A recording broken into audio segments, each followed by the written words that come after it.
section on Craigslist called Casual Encounters, where people would seek casual relationships and hookups. This section mainly had ads from questionable women and older men looking for such interactions. However, Craigslist removed this section a long time ago for clear reasons. I was one of those men seeking casual encounters, and before you judge me, please hear me out, because I have my reasons. I've been married twice, and both marriages ended in a bad way, causing me to lose everything and start over from scratch. My first wife was my high school sweetheart.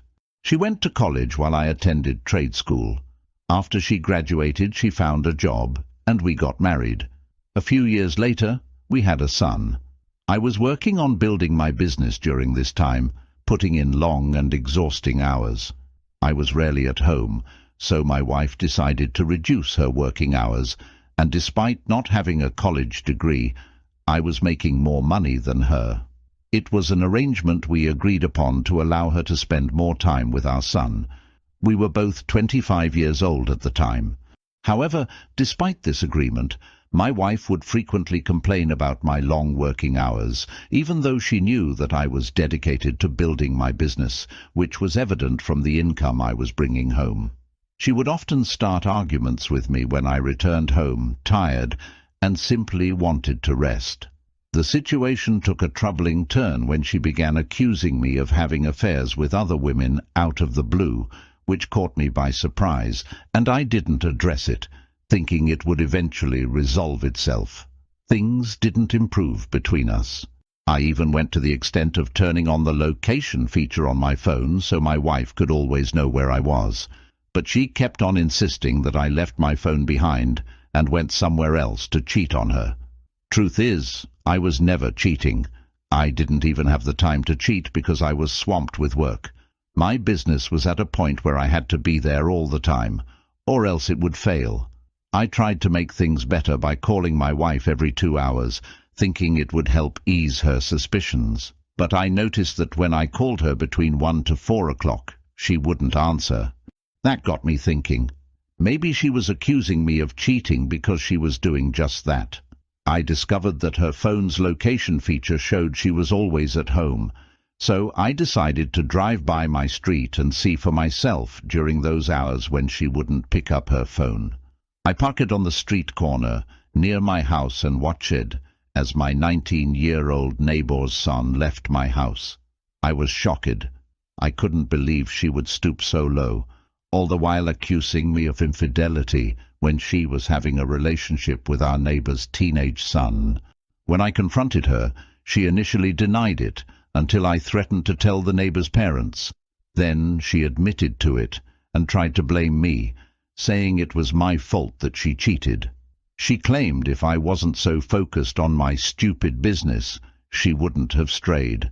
This stupid business was the same one that provided for our family. Our son was just 3 years old at the time, and despite everyone, including my parents, trying to convince me to work things out, I refused. This led to a bitter divorce that cost me my business.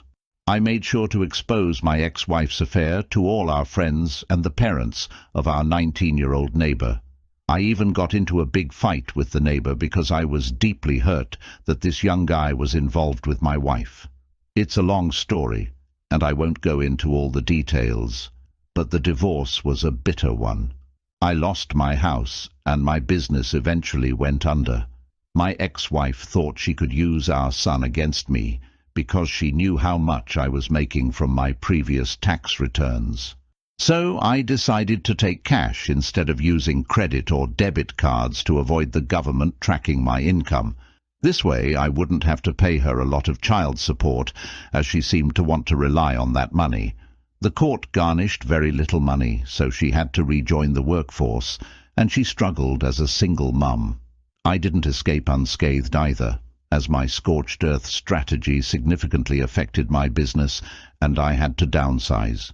A few months after my divorce, I should have taken a break to heal, but instead I fell in love with another woman, and our relationship escalated quickly. She knew how I disliked cheaters and offered a shoulder for me to lean on. Little did I know that her infidelity would be even worse than my first wife's. To make matters worse, I had hired her earlier in my business, and she managed my financial records, accounting, and payroll. I even made her a partner in the business. A year later, we walked down the aisle, and a year after that, she gave birth to a baby girl. I was thrilled and loved the child with all my heart. As the baby grew, family and friends often commented that she didn't resemble me, but I took it lightly since my wife was the attractive one, and I thought it was meant as a compliment.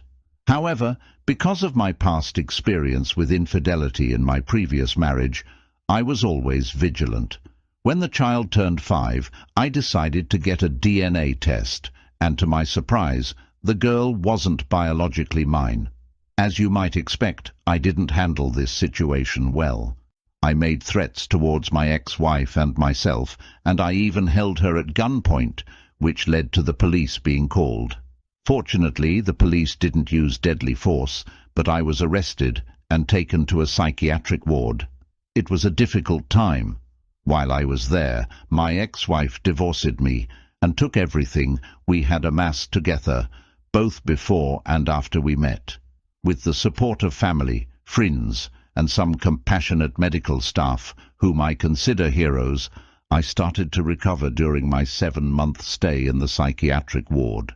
It turned out that she had been cheating on me with multiple clients and one of my employees. She couldn't sustain the business without my involvement, so she took all the money from the business account and disappeared. She also obtained a restraining order against me, given the circumstances of me holding her hostage and threatening her life, so the judge granted it easily. That was the lowest point in my life, and it was when I truly came to understand the depths of depression. I had nowhere to live, no cars, and not a single dollar to my name. Nevertheless, I managed to pick myself up and started my business for the 3rd time. During this period, my first wife was going through a difficult time as well. She tried to re-enter my life, feeling responsible for the way things had turned out. However, during my time in confinement, I had made a promise to myself to stay away from relationships and focus on building my life independently, knowing that I could thrive on my own. During this time, I stayed in touch with my son and visited him regularly. I had no income to report, and after my 7-month stay in the psychiatric ward, my ex-wife gave up any hope of receiving child support.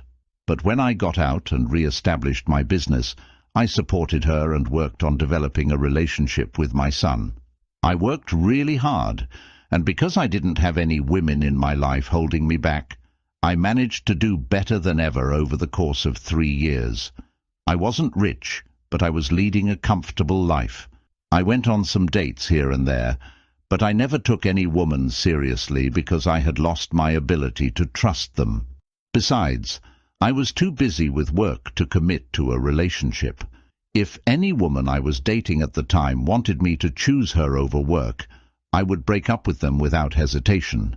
My time was valuable to me, and my approach to relationships was very businesslike.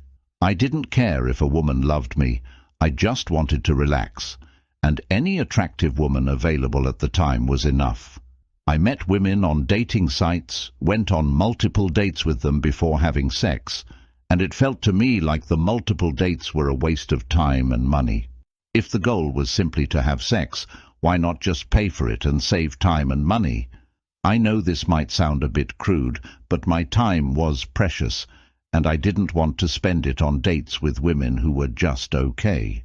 I had to listen to their conversation before getting some average intimacy, and they often acted like they were doing me a favor after I'd already spent a significant amount of money on them, including both time and cash.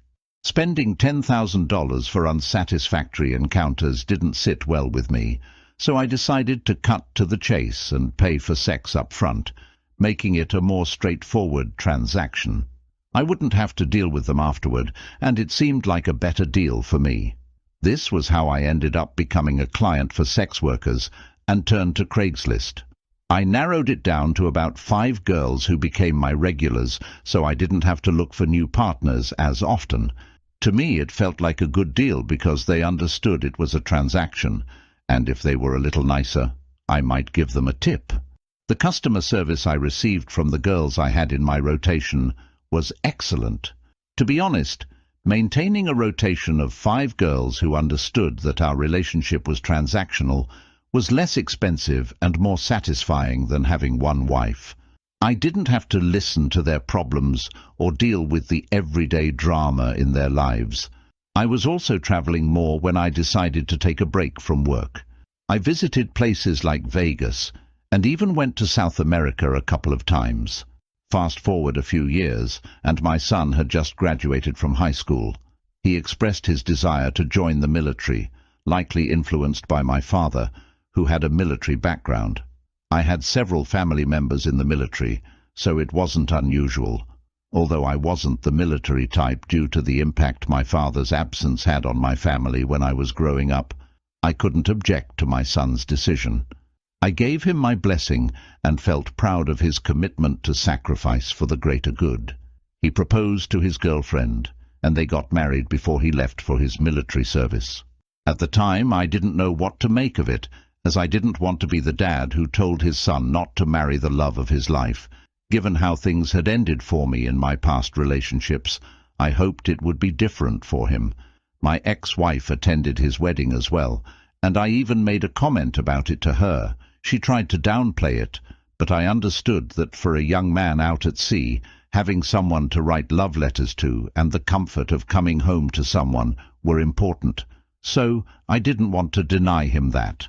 About 5 months after my son left, I began talking to a girl on Craigslist. We decided to meet in a public place with cameras to make introductions and ensure we were comfortable with each other. We had planned to meet up at a Starbucks near my house. I usually didn't bring them to my house unless I had seen them a few times. That evening, when I got there, she was already waiting for me. We had agreed on the price through email, as our initial conversation was done that way. I arrived at the Starbucks and waited in my car until she sent me an email saying she was inside, waiting. When I opened the door and walked in, I was taken by surprise. My son's wife was sitting in one of the chairs, wearing the same outfit as the woman I was supposed to meet. I had already given her a description of the person she was expecting, but there she was, my son's wife. I froze as soon as I saw her and considered running away, but she had locked her eyes on mine, and I could tell that she felt the same shock and surprise as I did. I was shocked by the situation. She was only 19, and I couldn't believe that a 19-year-old girl was involved in this. After the initial shock and shame wore off, my curiosity got the better of me. I wanted to understand her real story, to know how my son had met such a girl. She seemed ashamed and tried to leave, but I physically stopped her and convinced her to sit down. I asked her why she was doing this, especially since I thought she was in college. She explained that a friend had introduced her to this way of making money on the side. I inquired about how many times she had done this before, and she replied, 3 times. What surprised me even more was that she wanted me to keep it a secret from my son, and in return she offered to be intimate with me. I couldn't believe it. I told her that her marriage with my son was over, and what we should be discussing at that moment was who should tell him first. She attempted to explain that my son wouldn't take the news well, and it would break his heart. I acknowledged the difficulty of the situation, but mentioned that, if it were me, I would want to know the truth. She pleaded with me and even offered intimacy in exchange for my silence, but I firmly refused. Then she resorted to blackmail, which surprised me. I couldn't help but think, this little troublemaker. She threatened to expose my search for intimacy with women on Craigslist. I chuckled at her and, without hesitation, pulled out my phone, placed it on the table, opened WhatsApp, and started calling my son. When she realized what I was doing, she quickly ran out of the Starbucks. The phone kept ringing, and I hadn't expected my son to pick up, but he did. I asked him how he was doing and if he was ready to discuss something serious. I told him to find a seat and sit down because there was an important matter I needed to talk to him about. It wasn't a secret that I travelled and occasionally paid for intimacy with women. My ex-wife had known about it and used it against me when I refused to reconcile with her. She had disclosed it to my son some time ago, and he confronted me. I was honest with him. I'm not the type to sugarcoat things. I'm straightforward to a fault. I've never lied to my son, no matter how challenging or serious the situation was. I always take responsibility for my actions. So, it wasn't a surprise to him when I admitted to looking for intimacy on Craigslist. What truly left him speechless, however, was that his new wife had not only responded to those emails, but had been doing so for a long time. She claimed it was with 3 men, but I was convinced it was more than that. I decided to give him some time to process what I had just told him and let him know that he wasn't the only one who had been betrayed, as I was a living example of that. I assured my son that what had happened wasn't his fault, and I let him know that I would be there for him. That's how our conversation ended, and I headed home. After our call, my son tried reaching out to his wife multiple times, but she didn't respond. He realized I was telling the truth when she didn't answer as she was supposed to. She claimed I was lying, but my son was clever enough to see through her denials. Over the following week, there were back-and-forth phone calls, and it took several days for her to finally admit to seeking intimacy on Craigslist. As soon as he was granted leave, my son returned to divorce her. I understood how tough it was for him, and I did my best to support him. When his mother found out the reason for their separation, she tried to blame me. However, my son defended me, telling her that it was a blessing that I had discovered the truth, and even took a jab at her, questioning why people like her cheat on their partners. That silenced her rather quickly. I wasn't there to witness the conversation, but my son later told me how it had gone. Strangely enough, after his divorce, we grew even closer, and I started giving him advice on love and relationships. I never told him not to get married or be in a relationship, because everyone's circumstances are different. He might be luckier than his old man. What I did was share my experiences with him and let him make his own choices about how he wanted to live his life. These days, it's too risky to search for women on Craigslist. Since that incident, I've thrown myself into my work. I'm currently casually dating someone who, like me, is a divorcee with children, a demanding career, and a busy life. As I've grown older, I've come to appreciate the company of women who have substance and depth. However, I do occasionally travel abroad to experience some youthful energy. My son was honorably discharged from the military and is now working in the same field as I am. I hope that he'll eventually take over the business when I decide to retire. What's more, he has a serious girlfriend, and I've noticed that he's taking things slow and not rushing